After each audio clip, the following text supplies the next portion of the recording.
When I told my parents I was gay, the first thing they said to me was, "We're bringing you back to Taiwan." In their minds, my sexual orientation was America's fault.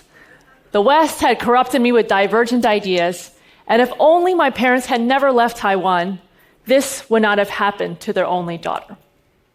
In truth, I wondered if they were right. Of course, there are gay people in Asia, just as there are gay people in every part of the world. But is the idea of living an out life, in the "I'm gay, this is my spouse, and we're proud of our lives together" kind of way, just a Western idea? If I had grown up in Taiwan, or any place outside of the West, would I have found models of happy, thriving LGBT people? I had similar notions. As an HIV social worker in San Francisco, I had met many gay immigrants. They told me their stories of persecution in their home countries just for being gay, and the reasons why they escaped to the US. I saw how this had beaten them down. After 10 years of doing this kind of work, I needed better stories for myself. I knew the world was far from perfect, but surely not every gay story was tragic. So as a couple, we both had a need to find stories of hope. So we set off on a mission to travel the world and look for the people that we finally termed as the super gays.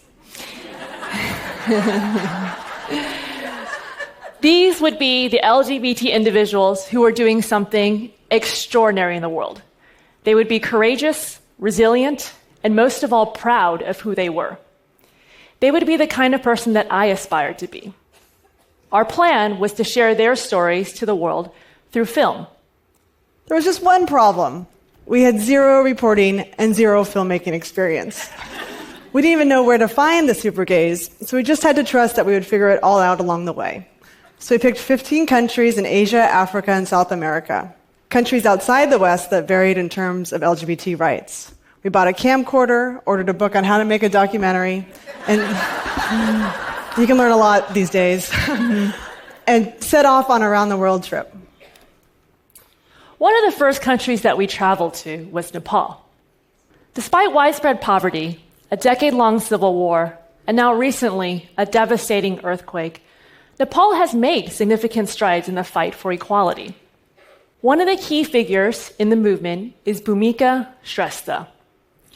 A beautiful, vibrant, transgendered woman, Bhumika has had to overcome being expelled from school and getting incarcerated because of her gender presentation.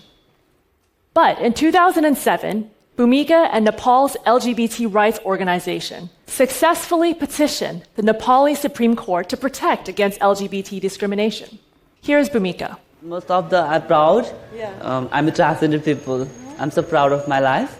So to the 21st December 2007, the Supreme Court gave the decision for Nepal government to give a transgender identity card and same-sex marriage.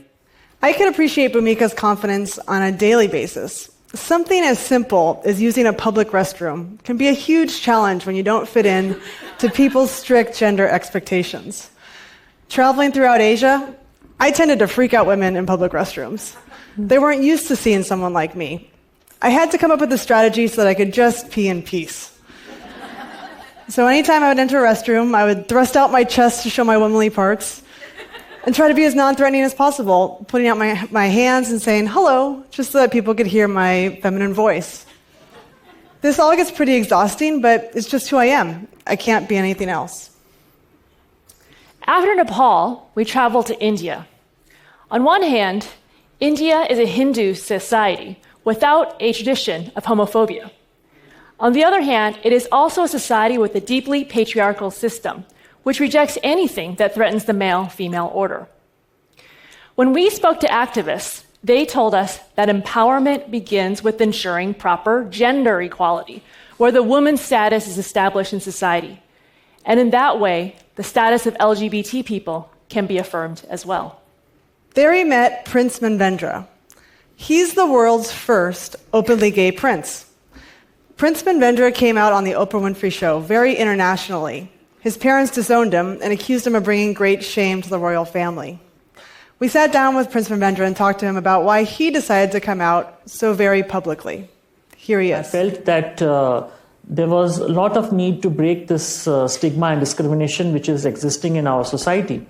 And that kind of instigated me to come out openly and talk about myself, whether we are gay, we are lesbian, we are transgender, bisexual, or whatever sexual minority we come from. We have to all unite and fight for our rights. Gay rights cannot be won in the courtrooms, but in the hearts and the minds of the people. While getting my hair cut, the woman cutting my hair asked me, "Do you have a husband?" Now, this was a dreaded question that I got asked a lot by locals while traveling. When I explained to her that I was with a woman instead of a man, she was incredulous, and she asked me a lot of questions about my parents' reactions and whether I was sad that I'd never be able to have children. I told her that there are no limitations to my life and that Lisa and I do plan to have a family someday. Now, this woman was ready to write me off as yet another crazy Westerner. She couldn't imagine that such a phenomenon could happen in her own country. That is, until I showed her the photos of the super gays we interviewed in India. She recognized Prince Manvendra from television, and soon I had an audience of other hairdressers interested in meeting me.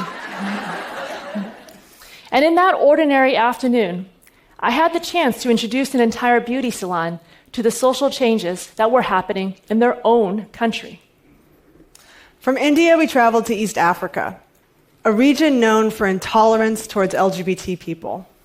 In Kenya, 89% of people who come out to their families are disowned. Homosexual acts are a crime and can lead to incarceration. In Kenya, we met the soft-spoken David Correa. David had a huge mission of wanting to work for the poor and improve his own government, so he decided to run for Senate. He became Kenya's first openly gay political candidate. David wanted to run his campaign without denying the reality of who he was. But we were worried for his safety because he started to receive death threats. At that point, I was really, really scared because they were actually asking for me to be killed. And yeah, there are some people out there who would do it, and they would feel that they're doing a religious obligation. David wasn't ashamed of who he was. Even in the face of threats, he stayed authentic. At the opposite end of the spectrum is Argentina.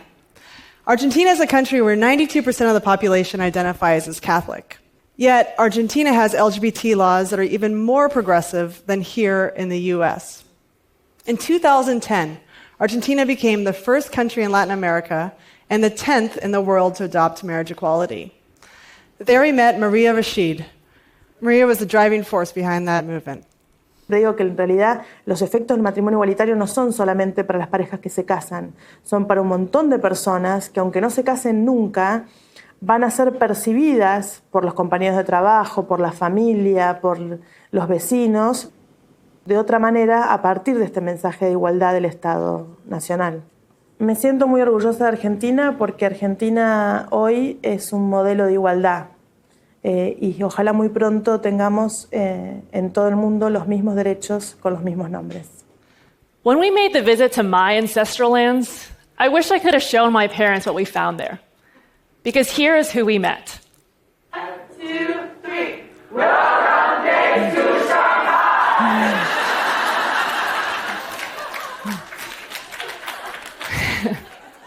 A whole community of young, beautiful Chinese LGBT people. Sure, they had their struggles, but they were fighting it out. In Shanghai, I had the chance to speak to a local lesbian group and tell them our story in my broken Mandarin Chinese. In Taipei, each time we got onto the metro, we saw yet another lesbian couple holding hands. And we learned that Asia's largest LGBT pride event happens just blocks away from where my grandparents live. If only my parents knew. By the time we finished our not-so-straight journey around the world, we had traveled 50,000 miles and logged 120 hours of video footage. We traveled to 15 countries and interviewed 50 super gays. Turns out, it wasn't hard to find them at all. Yes, there are still tragedies that happen in the bumpy road to equality. And let's not forget that 75 countries still criminalize homosexuality today. But there are also stories of hope and courage in every corner of the world. What we ultimately took away from our journey is equality is not a Western invention. One of the key factors in this equality movement is momentum. Momentum is more and more people embrace their full selves and use whatever opportunities they have to change their part of the world. And momentum as more and more countries find models of equality in one another. When Nepal protected against LGBT discrimination, India pushed harder. When Argentina embraced marriage equality, Uruguay and Brazil followed. When Ireland said yes to equality, the world stopped to notice. When the U.S. Supreme Court makes a statement to the world that we can all be proud of.